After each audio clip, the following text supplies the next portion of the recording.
Risk registers and POAMs. Today I'm going to talk about what is a risk register, why it is important for business to have one, and what should be included in it.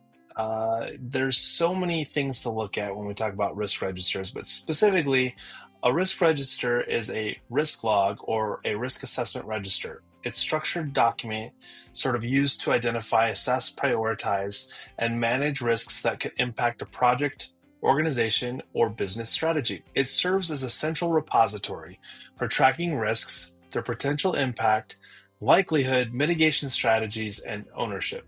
Here are some items or identifiers that you might want to include in your risk register. So, core components typically include obviously the ID and description. So, like, what is the risk? The likelihood and impact, some sort of qualitative or quantitative of how this risk is and its potential consequences.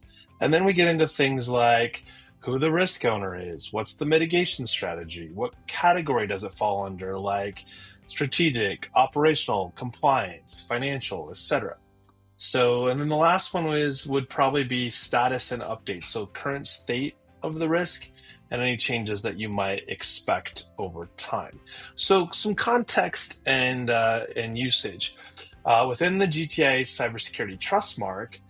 We look at safeguards that actually talk through why the risk assessment strategies around getting into building your risk register is so important. So, why does a risk register matter?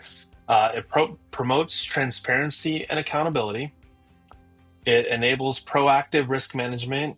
So this would get into how it differs from a poem. And we'll talk about poems in another episode. Obviously, they are similar in nature. One might say a risk register is proactive, while a poem is reactive. So I'll give you that as a key differentiator.